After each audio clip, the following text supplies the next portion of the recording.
Middle அமெரிக்கால காட்டுக்கு நடுவுல ஒரு குட்டி டவுன் இருக்கு. அந்த டவுனுக்குள்ள யாரு போனாலும் அங்க இருந்து வெளியில வர முடியாது. நிறைய பேர் அந்த டவுன்ல மாட்டிக்கிட்டு வெளியே வர முடியாம அங்கேயே உயிர் வாழ பழகிக்கிறாங்க. இன்னொரு முக்கியமான விஷயம், நைட் ஆனா பேய்ங்க வேற வந்து அங்க அட்டாக் பண்ணுதுங்க. இதெல்லாம் ஏன் நடக்குது, இதுக்கு பின்னாடி இருக்கிற மர்மம் என்ன அப்படிங்கறத நோக்கி தான் கதை போகுது. இதுக்கு முன்னாடி இந்த மாதிரி கதையில எந்த படமும் சீரிஸும் வந்தது கிடையாது. ரொம்ப வித்தியாசமான கதை தான். இதுல நைட் வரக்கூடிய பேய்கள் எல்லாம் வீட்டுக்குள்ள இருக்கவங்களை பேசி மயக்கி தான் அட்டாக் பண்ணும். ஏன்னா வீட்டு வாசல்ல தலிஸ்மான் அப்படிங்கிற ஒரு கல்லை மாட்டி வச்சிருப்பாங்க. அதை தாண்டி அந்த பேய்களால உள்ளுக்குள்ள வர முடியாது. நம்ம ஊர்ல மந்திரிச்ச தாயத்து மாதிரி அவங்க ஊர்ல தலிஸ்மான். இந்த கதை போற விதம் கணிக்க முடியாதா இருக்கும். எதனால இப்படி நடக்குது அப்படின்னு நம்மள யோசிக்க வச்சுட்டே இருப்பாங்க. கதை நல்லா இருந்தாலும் திரைக்கதை கொஞ்சம் டம்மின்னு சொல்லலாம். நிறைய இடத்துல தேவையில்லாம நசனசன்னு பேசிட்டே இருப்பாங்க. இதனால சீனும் ரொம்ப ஸ்லோவா போயிட்டு இருக்கும். அதெல்லாம் நம்ம கட் பண்ணி தூக்கிட்டு ஒவ்வொரு எபிசோட்ல இருக்கிற மெயின் கதையை பத்தி மட்டும் தான் ஷார்ட் அண்ட் ஸ்வீட்டா பார்க்க போறோம். முதல் சீசன்ல மொத்தமா 10 எபிசோட் இருக்கு. ஒவ்வொரு எபிசோட்ல இருக்கிற மெயின் கதையை பத்தி மட்டும் பார்க்கலாம் வாங்க. மேத்யூ அப்படிங்கிறவன் காட்டு வழியா இருக்கிற பாதையில தன் குடும்பத்தோட கார்ல பயணம் பண்ணிட்டு இருக்கான். அப்போ பாதையில ஒரு பெரிய மரம் ஒண்ணு விழுந்து கிடைக்கிறத கவனிக்கிறான். இதனால மாத்து வழியில போகலாம்னு கார் திருப்புறான். அந்த கார் நேர ஒரு கிராமத்துல போய் முடியுது. அன்னைக்குன்னு அந்த கிராமத்துல ஒரு 2 பேர் இறந்திருக்காங்க. அவங்க எல்லாருக்கும் அங்க இறுதி சடங்கு நடந்துகிட்டு இருக்கு. அங்க போய் அப்படின்னு ஒரு போலீஸ்காரர் இருக்கான். அவன் தான் அந்த கிராமத்தோட தலைவன். அந்த ஊர் மக்கள் எல்லாரையும் பாதுகாப்பா வச்சுக்கிறதுக்காக நிறைய ரிஸ்க் எல்லாம் எடுக்கிற ஒரு ஆளு. அவங்க கிட்ட போய் மேத்யூ உதவி கேட்கலாம். அவங்க சொன்ன மாதிரியே வேற பாதையிலையும் கிளம்புறான். ஆனா மறுபடியும் அதே டவுன்ல தான் அந்த பாதை வந்து முடியும். இதனால குடும்பமே குழம்பி போயிட்டாங்க. இந்த நேரத்துல ஆப்போசிட்ல ஒரு கார் இவங்களை நோக்கி வருது. அதுல இருந்து தப்பிக்க முயற்சி பண்ணும்போது 2 காருமே வெவ்வேறு பாதையில போய் ஆக்சிடென்ட் ஆயிடுது. ஆப்போசிட் கார்ல இருந்த டிரைவர் மட்டும் காயத்தோட ஊருக்குள்ள போய் உதவி கேட்கறான். உடனே அவன் அங்க இருந்து கிளினிக்ல அட்மிட் பண்ணிட்டு எல்லாரும் விபத்து நடந்த இடத்துக்கு போறாங்க. நேரம் ஆகிருச்சு. இருட்டுறதுக்குள்ள ஊருக்குள்ள போகணும். வேகமா கார்ல இருந்தவனையும் மேத்யூவோட மனைவி அண்ட் மகனையும் வீட்டு ஊருக்குள்ள கொண்டு போயிட்டாங்க. இதுல மேத்யூவோட பையனுக்கு மட்டும் ரொம்ப அடிபட்டு இருக்கதால அங்கேயே அன்னைக்கு நைட் கார்ல தங்கிடலாம்னு டிசைட் பண்றாங்க. காரோட சில பகுதிகள் உடைஞ்சிருந்ததால அதை துணியை வச்சு மறைச்சிட்டு கதவுக்கு நேர தாயத்தை வச்சு கட்டிடுறான் போய். என்ன இது, எதுக்காக இப்படி ஒரு மாதிரி நடந்துக்கிறீங்கன்னு மேத்யூ கேட்கறான். அதுக்கு போய் இங்க பேய் இருக்கு, இந்த தாயத்தை மாட்டலைன்னா அது எல்லாம் உள்ள வந்து நம்மள கொன்னுடும்னு சொல்றான். ஆனா இது எதையும் மேத்யூ கேட்கிற மாதிரி தெரியல. அடுத்த கொஞ்ச நேரத்துல ஒரு மாதிரியான சத்தம் கேக்குது. நிறைய பேர் உண்மையான மனுஷங்க மாதிரியே வெளியில வந்து நின்னுட்டு பேசிட்டு இருக்காங்க. அதோட இந்த முதல் எபிசோட் முடியுது. Second episode the way things are now. First episode முடிஞ்ச இடத்துல இருந்து தான் கதை துவங்குது. பேய்கள் எல்லாம் வெளியில நடமாட ஆரம்பிச்சிருச்சுங்க. விபத்துல இருந்து காப்பாற்றப்பட்ட 3 பேரும் கிராமத்தை ரீச் பண்ணிட்டாங்க. இங்க பார்த்தா அந்த கிராமம் 2 பகுதியா இருக்கு. சில மக்கள் எல்லாம் வீடுகள்ல தங்கி இருக்காங்க, சிலர் எல்லாம் ஒரு பங்களால தங்கி இருக்காங்க. விபத்துல இருந்து தப்பிச்சவங்க இந்த பங்களாவை நோக்கி தான் கூட்டிட்டு போறாங்க. ஆனா அங்க உள்ள இருக்க சில ஆட்கள் கதவை திறக்க முடியாதுன்னு சொல்லிடுறாங்க. அப்போ அங்க வர வயசான ஒரு லேடி எல்லாரையும் உள்ள அனுமதிக்கிறாங்க. உள்ள வந்த உடனே அவங்க எல்லாரையும் கயர்ல கட்டி போட சொல்லி அந்த லேடி உத்தரவு பிறப்பிக்கிறாங்க. இதனால மேத்யூவோட மனைவி டபிதாவும் மகள் ஜூலியும் பயந்துடுறாங்க. கொஞ்ச நேரம் கழிச்சு அவங்க 2 பேருக்கும் அங்க இருக்க நிலைமையை சொல்லி புரிய வச்சு கை கட்ட அவிழ்த்து விட்டுறாங்க. அதே சமயம் மேத்யூ கார் இருக்க இடத்துல நிறைய பேய்ங்க சுத்தி சுத்தி வந்து பேசி அவங்க மனசை மாத்த முயற்சி பண்ணிட்டு இருக்குதுங்க. ஆனா இது எல்லாத்தையும் சமாளிச்சுட்டு ஊர்ல இருக்கிற சிக்கலை பத்தியும் சொல்லி மேத்யூக்கு புரிய வைக்கிறான் போய். இன்னொரு பக்கம் அதே நகரத்துல வாழுற சாராங்கிற பொண்ணை பேசியே பேய்ங்க மயக்கிடுங்க. அதுங்க பேச்ச கேட்டுக்கிட்டு கிளினிக்ல படுத்திருந்த அந்த கார் டிரைவரை கத்தியால குத்தி கொண்டுடுறா. அதோட இல்லாம கிளினிக் கதவையும் வேணும்னே திறந்தபடியே வச்சுட்டு வீட்டுக்கு போயிருப்பா. இதனால பேய்ங்க எல்லாமே உள்ள நுழைஞ்சிருங்க. மறுநாள் காலையில விடிஞ்சிருச்சு. மேத்யூ குடும்பம் ஒண்ணு சேர்ந்துறாங்க. சரி எல்லாம் முடிஞ்சிருச்சுன்னு கிளினிக் போனா அங்க உள்ள இருந்த நர்ஸும் கென்னிங்கிற பையனோட அப்பாவும் ரொம்ப கொடூரமா கொல்லப்பட்டிருக்காங்க. இதை பார்த்து கென்னி ரொம்ப கோவமாகிட்டான். அவனுக்கு போய்ட் ஆறுதல் சொல்லிட்டு இருக்காரு. இந்த பக்கம் பங்களால ட்ரீட்மெண்ட் எடுத்துக்கிட்டு இருக்க மேத்யூவோட பையன் ஜன்னல் வழியா வெளியில எட்டி பார்க்கறான். அங்க பார்த்தா வெள்ளை ட்ரெஸ்ல ஒரு சின்ன பையன் வெளியில நின்னுட்டு இவனை பார்த்தபடி நிக்கிறான். இதோட 2வது எபிசோட் முடியுது. எபிசோட் 3 சூசிங் டே. ஜேட் அப்படிங்கிற ஒரு பெரிய பணக்காரன் கார் விபத்து நடந்த அன்னைக்கு தான் அந்த ஊருக்கு வந்திருப்பான். நடுராத்திரியில தூக்கத்துல இருந்து எந்திரிக்கிறவன் கயிறுல கட்டி இருக்கிறத பார்த்துட்டு கத்துறான். உடனே அங்க வர அந்த வீட்டு ஓனர் அவனுக்கு நிலைமையை சொல்லி புரிய வைக்க முயற்சி பண்றான். ஆனா அவன் டிரைவர் தான் ஆள் வச்சு கடத்திருக்கான்னு நினைச்சு இவங்க சொன்ன எதையும் நம்ப மாட்டேங்கிறான். அவன் போற இடம் ஃபுல்லா ஊராளுங்க சொல்றத கிண்டல் பண்ணி சிரிச்சுட்டே திரியறான். அன்னைக்கு சாயங்காலம் எல்லாரும் ஒரு பொதுவான இடத்துல கூட்டுறாங்க. அங்க மேத்யூ குடும்பத்துக்கு அந்த ஊர்ல இருக்கிற பழக்க வழக்கத்தை பத்தி எடுத்து சொல்றாங்க. இங்க கல்லும் பூவும் வச்சிருக்கோம். கல்லை எடுத்தா நீங்க டவுன்ல இருக்க வீட்டுல தங்கலாம். ஆனா அதுக்குன்னு சில ரூல்ஸ் இருக்கு. அதை நீங்க ஃபாலோ பண்ணி தான் ஆகணும். ஒருவேளை பூ எடுத்தா நீங்க வெளியில இருக்கிற பங்களால தங்கலாம். அங்க ரூல்ஸ் எதுவும் கிடையாது. உங்களுக்கு பிடிச்ச மாதிரி இருக்கலாம்னு சொல்றாங்க. இதை கேட்கிற ஜே மறுபடியும் கிண்டல் பண்ணி சிரிக்கிறான். இதனால கோபமாகற போயிட்டு அவனை பிடிச்சி வெளியில தள்ளி கென்னி கூட அனுப்பி வைக்கிறாரு. கொஞ்ச தூரம் போனதுக்கு அப்புறம் டிரைவரோட படத்தை காட்டுறான் கென்னி. அதை பார்த்ததுக்கு அப்புறம் தான் கொஞ்சம் நம்ப ஆரம்பிக்கிறான் ஜே. இப்போ மேத்யூ அங்க இருக்க கல்லை எடுத்துட்டு டவுன்ல இருக்க விருப்பப்படுறதா சொல்றான். அதே மாதிரி அவனோட மனைவியும் மகனும் சரின்னு சொல்லிடுறாங்க. ஆனா மேத்யூவோட மக ஜூலி பூவை எடுத்துட்டு பங்களாக்கு போக விருப்பம் இருக்கிறதா சொல்றா. இதுக்கு நான் ஒத்துக்க மாட்டேன், அவ சின்ன பொண்ணுன்னு டபிதா வாக்குவாதம் பண்றான். இங்க இதுதான் ரூல்ஸ், அந்த பொண்ணு எங்க தேர்ந்தெடுத்துச்சோ அங்கதான் தங்கணும் அப்படின்னு போயிட்டு அவங்களுக்கு சொல்லி புரிய வைக்கிறான். அடுத்ததா இந்த ஊருக்கு வரதுக்கு முந்தின நாள் நைட்டு ஒரு குடும்பமே அந்த பேய்களால கொல்லப்பட்டிருக்கும். அதுக்கு காரணம் அந்த வீட்டோட தலைவன் பொறுப்பில்லாம அன்னைக்கு நைட் குடிச்சிட்டு வெளியில இருந்திருப்பான். அந்த டவுனோட ரூல்ஸ் படி அங்க இருக்க பாக்ஸ்குள்ள அவனை நைட்டுக்கு அடைச்சு வைக்கணும். அதுபடி அவன் அன்னைக்கு நைட் பாக்ஸ்குள்ள அடைச்சு வைக்கிறாங்க. கொஞ்ச நேரத்துல இருட்டவும் எல்லாரும் வீட்டுக்குள்ள போயிடுறாங்க. பேய் எல்லாம் இவன் இருக்கிற அந்த பாக்ஸ் சுத்தி சுத்தி வந்து சிரிக்குதுங்க. இதோட இந்த 3வது எபிசோடு முடியுது.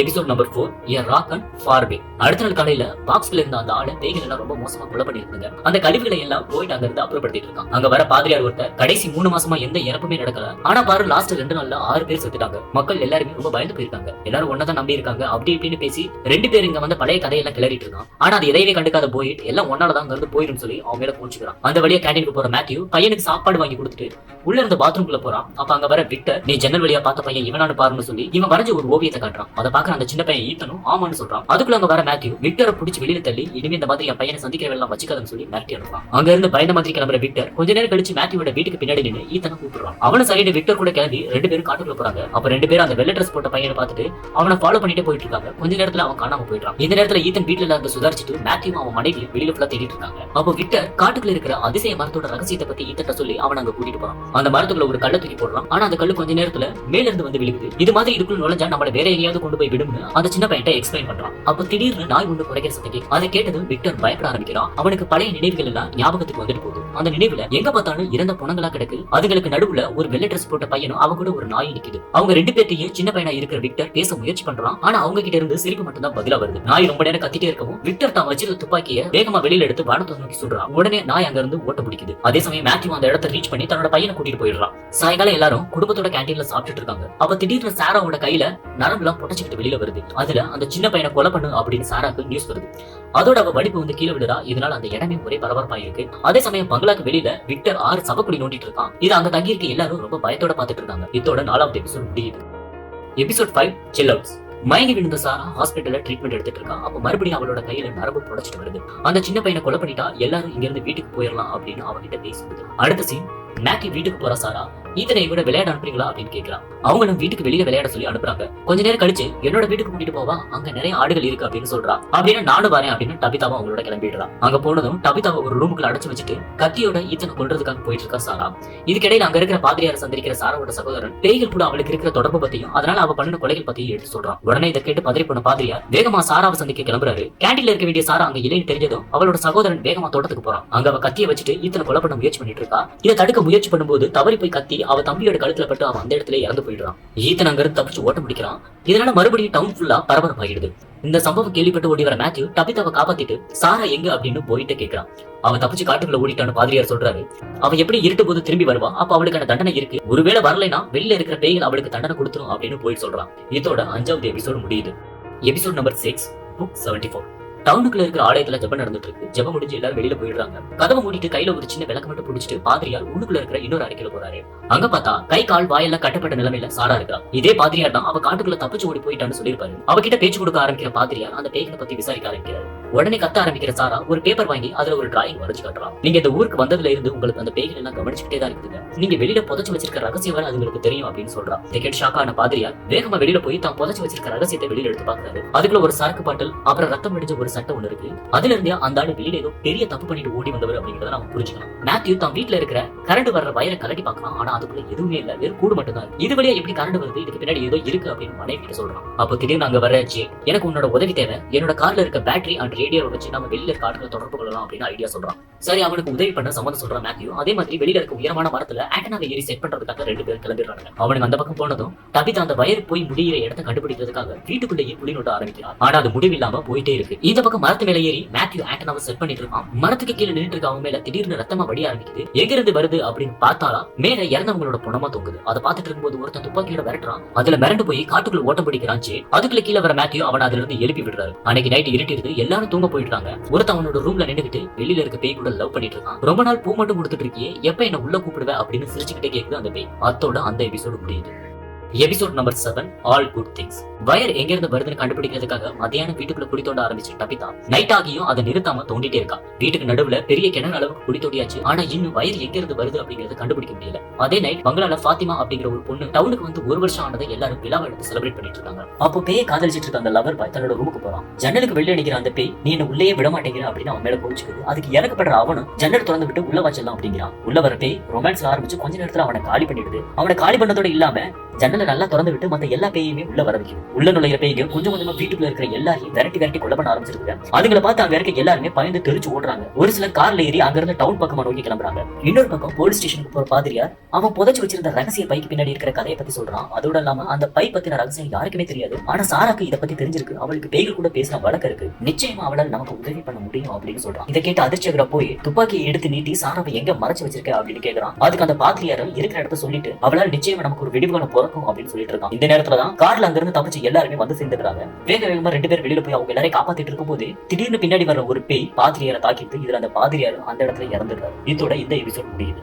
Episode number 8 broken windows open doors. Night நடந்த சம்பவத்துல காயத்தோடு உயிர் படைச்ச எல்லாருக்கும் ஹாஸ்பிட்டல்ல ட்ரீட்மெண்ட் நடந்துட்டு இருக்கு. இன்னொரு பக்கம் காலனி வீட்டுல இருந்தவங்களுக்கு எங்களோட உழைப்புல வந்த உணவு கொடுக்க கூடாது அப்படின்னு டவுன்ல இருக்க எல்லாரும் சண்டை போட்டுறாங்க. இந்த பிரச்சனை எல்லாத்தையும் சமாளிச்சுட்டு சாராவை காட்டுக்குள்ள கூட்டிட்டு போறான் போயிடு. இங்க இருந்து தப்பிக்கிறதுக்கு அவளால ஏதாவது ஒரு வழி கிடைக்குமா அப்படின்னு அவளை பத்திரமா காட்டுக்குள்ள இருக்கிற ஒரு கொட்டகையில தங்க வைக்கிறான். இதுக்கு இடையில போயிட்டு எப்படி அந்த டவுனுக்குள்ள வந்து சிக்கணும் அப்படிங்கறதையும் இந்த எபிசோட்ல காட்டுறாங்க. போயிடும் அவனோட ஒய்ஃப் போலீஸ்காரங்க ஒரு நாள் சாயங்காலம் அவனோட இந்த பக்கமா போகும்போது அந்த டவுனுக்குள்ள வந்து சிக்கிறாங்க. அவங்களுக்கு அந்த டவுனோட நிலைமையை பத்தி ஏற்கனவே அங்க இருக்கிற மக்கள் எடுத்து சொல்றாங்க. இதுக்கப்புறம் அங்க தலைமை பொறுப்பை ஏத்துக்கிட்டு அந்த மக்களுக்கு தேவையான நிறைய நல்லதுகளை செய்யறான் போய். ஒரு நாள் இந்த மாதிரி காட்டுக்குள்ள போயிட்டு வரும்போது ஆடு ஒண்ணு அவனுக்கு கிடைக்குது. அடுத்த நாள் மறுபடியும் காட்டுக்குள்ள போகும்போது நேரமாகி அங்க இருக்க ஒரு குழுக்கில சிட்டிக்கிறான். அவன் சுத்தி வளைச்ச பேய்ங்க எதுவுமே பண்ணாம அங்க இருந்து அமைதியா கிளம்பிடுங்க. இவனுக்கு ஒண்ணுமே புரியல, எதுக்காக உள்ள வரல அப்படின்னு சுத்தி பார்க்கும்போது மந்திரம் பதிச்ச ஒரு கல்ல பாக்குறான். அதுதான் நம்ம தாயத்து கையில தலிஸ்மான். இனிமே எந்த கவலையும் இல்ல, ஊர் மக்களை காப்பாத்திக்கலாம்னு அது எல்லாத்தையும் எடுத்துக்கிட்டு ஊருக்கு போனா அங்க எல்லாருமே செத்து கிடக்குறாங்க. ஊருக்கு நடுவுல கையில துப்பாக்கியோட நின்று அவன் பொண்டாட்டி போற வர எல்லாரையும் சுட்டு கொண்டுட்டு இருக்கான். அவளை முடிஞ்ச வரை பேசி சமாளிக்க முயற்சி பண்ணுவான். ஆனா அவ நம்ம எல்லாரும் கனவுல இருக்கிறோம்,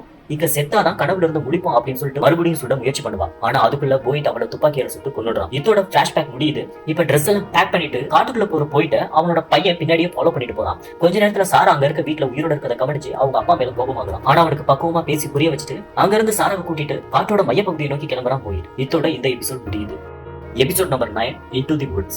ஜேட் மேத்யூ ரெண்டு பேரும் சேர்ந்து ரேடியோ சிக்னல் மூலமா வெளியில இருக்க தொடர்புகளை வாய்ப்பு இருக்குன்னு நம்புறாங்க. இதுக்கு ரொம்ப உயரமான ஒரு இடம் தேவைப்படுறதால காலனி விட்டு தேர்ந்தெடுக்கிறாங்க. அதுக்கு அங்க இருக்க மக்களும் அவங்களுக்கு உதவி பண்ண ஆரம்பிக்கிறாங்க. இது ஒரு பக்கம் போயிட்டு இருக்கு. இன்னொரு பக்கம் காட்டுக்குள்ள இருக்கிற சாராவும் போயிட்டு ரொம்ப தூரம் நடந்து போயிட்டே இருக்காங்க. அன்னைக்கு அந்த கொலையை பண்ணலைன்னா டவுன்ல இருக்க எல்லாரையும் கொண்டு வேண்டிய பேய்ங்க விரட்டுச்சு. அதனாலதான் அந்த கொலையை பண்ணுனே அப்படின்னு சாரா விளக்கம் கொடுக்குறான். அப்ப அங்க ஒரு மரத்துல நிறைய பாட்டில்களை தொங்குறத கவனிக்கிறாங்க. அதை எடுக்க முயற்சி பண்ணும்போது திடீர்னு சாரா வலிப்பு வந்து கீழே விழுந்துடுறான். கொஞ்ச நேரத்துல இருட்டிருது. அங்கேயே டென்ட் போட்டு ரெண்டு பேரும் அதுக்குள்ளே தங்கியிருக்காங்க. இந்த இடத்துக்கு நம்ம வந்துட்டு கூடாது, இது நல்லது இல்ல அப்படின்னு சாரா சொல்றான். அப்ப திடீர்னு அவங்களோட டென்ட்டை ஏதோ ஒண்ணு பயங்கர வேகமா குலுக்குது. இதனால ரெண்டு பேரும் மிரண்டு போயிடுறாங்க. அப்ப வெளியில பெரிய சத்தம் ஒண்ணு கேக்குது. அந்த நேரத்துல கண்ணு கூசுற அளவுக்கு வெளிச்சம் ஒண்ணு அவங்களை கிராஸ் பண்ணுது. இதோட இந்த எபிசோடு முடியுது. Episode number 10 the places we will go. இந்த எபிசோட்ல 3 பக்கம் நடக்கிற கதை ரொம்ப சுவாரஸ்யமா போகும். அந்த டவுன்ல இருக்க எல்லாருமே ரொம்ப மும்மரமா ரேடியோ வைக்கிறதுக்கான வேலையில ஈடுபடுவாங்க. இதுக்கு வயர் மூலமா வர கரண்ட் தான் தேவைப்படும். ஆனா அங்க இருக்கிற வயர் எல்லாமே வெறும் கூட தான் இருக்கும். எப்படியோ ஜேட் ஒரு பழைய பொருள்ல இருந்து ஹேர் ட்ரைக்கு பயன்படுத்துற வயரை கண்டுபிடிச்சிருவான். அதை வச்சு அங்க எப்படி கரண்ட் எடுக்கிறது அப்படிங்கறதை மக்களுக்கு விலைக்கு சொல்லிடுவான். அதே மாதிரி எல்லாரும் பழைய வயர்களை எல்லாம் சேகரிச்சு அது மூலமா கரண்ட் வர வச்சிருப்பாங்க. இப்ப எல்லாமே ரெடி, சிக்னல் கிடைக்க ஆரம்பிச்சிருச்சு. இன்னொரு பக்கம் காட்டுக்குள்ள விடிஞ்சிருக்கு. ரெண்டு பேரும் டென்ட்டை விட்டு வெளியில வந்து பார்த்தா அந்த பகுதி முழுசா செலந்தி வன மாதிரி பின்னி இருக்கு. எந்த பக்கம் திரும்பினாலும் வளையா இருக்கு. அப்போ சாரா நைட் அவனோட பொண்டாட்டி தங்கிட்ட பேசுறதா சொல்றா. ஆனா போயிட்டு இதை நம்ப மாட்டேங்கிறான். திடீர்னு ஒரு லேடி உதவி கேட்டு கத்துற மாதிரி ரொம்ப தூரத்துல இருந்து ஒரு சத்தம் வருது. சத்தம் வர திசையை நோக்கி போயிட்டு வேகமா ஓடுறான். அங்க பார்த்தா அவன் பொண்டாட்டி சேர்ந்து வலையில சிக்கி இருக்கா. செத்து போன பொண்டாட்டி எப்படி இங்க இருக்கா அப்படின்னு போயிட்டு ரொம்ப குழம்பி போயிருக்கான். அப்ப சட்டுன்னு அவன் கையை பிடிச்சி இருக்க முயற்சி பண்றான் அந்த பொண்டாட்டி. இதை தட்டி விட்டுட்டு அங்க இருந்து கிளம்பும் போது நிறைய பூச்சி இவன் மேல ஏறி கடிக்க ஆரம்பிக்குதுங்க. அதுல இருந்து தப்பிச்சு கொஞ்சம் தூரம் நடந்து போனா ஒரு கலங்கர் விளக்கத்தை பாக்குறாங்க. அங்க இருந்து ஒரு மாதிரி சத்தம் வருது. ஆனா போய் காலில் அடிபட்டு இருக்கதால அவனால நடக்க முடியல. சாராவை மட்டும் அங்க இருந்து எப்படியாவது தப்பிச்சு போயிடு அப்படின்னு சொல்றான். அப்போ சாரா கண்டுக்கு மட்டும் அந்த வெள்ளை ட்ரெஸ் போட்ட பையன் தெரியும். அவன் அங்க இருக்க மரத்துக்குள்ள நுழைஞ்சா தப்பிச்சிடலாம்னு சொல்றான். சாராவும் போயிட்டு சொல்லி புரிய வச்சு அவனை உள்ள நுழைய வைக்கிறான். ஆனா உள்ள நுழைஞ்ச அவனை அந்த மரம் ஒரு பாதாள குழிக்குள்ள தள்ளி விட்டுது. அதுக்குள்ள சிக்கிட்டு உதவி கேட்டு கத்துறான் போயிட்டு. இந்த பக்கம் ரேடியோ வேலையெல்லாம் முடிஞ்சிருச்சு. வெளியில இருக்கிற ஆட்களை தொடர்புள்ள முயற்சி பண்ணிட்டு இருப்பாங்க. அப்ப மேகம் ஃபுல்லா இருட்டிட்டு மழை பெய்ய ஆரம்பிக்குது. அது ரிப்பேர் ஆகுறதுக்குள்ள எப்படியாவது கனெக்ட் பண்ணிடலாம்னு விடாம முயற்சி பண்றாங்க. கடைசியா எதிர்பக்கத்துல இருந்து ஒரு குரல் கேக்குது. அதை கேட்டதுக்கு எல்லாரும் ரொம்ப சந்தோஷமாயிட்டாங்க. ஆனா அடுத்த கொஞ்ச நேரத்துல அந்த குரல் மேத்யூவோட பேரை சொல்லி கூப்பிடவும் சம்பந்தமே இல்லாத இவனுக்கு என் பேர் எப்படி தெரியும் அப்படின்னு அவன் அதிர்ச்சி ஆகிட்டான். மறுபடியும் அந்த குரல் ரகசியத்தை கண்டுபிடிக்கிற பேர்ல வீட்டுக்குள்ள உன் பொண்டாட்டி குழி தோண்டி பெரிய தப்பு பண்ணிட்டான் அப்படின்னு எச்சரிக்கிறது. இதை கேட்டு பயந்து போய் அங்க இருந்து வீட்டுக்கு ஓட்டம் பிடிக்கிறான் மேத்யூ. அந்த கால் கட்டான அடுத்த நொடி அங்க இருந்த பல்ப் எல்லாம் வெடிச்சு சிதற ஆரம்பிக்குது. அவன் வீட்டை ரீச் பண்றதுக்குள்ள கீழே பெரிய குழி மாதிரி ஆகி அதுக்குள்ள விழுந்துட்டான் டபிதா. எந்த பக்கம் திரும்பினாலும் இருட்டா இருக்கு. அப்ப பின்னாடி வந்து நிக்கிற வீட்டை நீங்க இங்க வருவீங்கன்னு எனக்கு முன்னாடியே தெரியும், உங்களுக்காக தான் நான் காத்திருந்தேன், இந்த இடம் இடிக்கிறதுக்குள்ள வாங்க வேகமா போயிடலாம் அப்படின்னு அவளை கூப்பிடுறான். அவன் அந்த ஷாக்லயே விக்டர் கூட நடக்க ஆரம்பிச்சிருக்கான். அதே நேரம் அந்த ஊருக்குள்ள புதுசா ஒரு பஸ் வந்து இறங்குது. இதோட இந்த எபிசோட முடியுது, சீசன் முடியுது.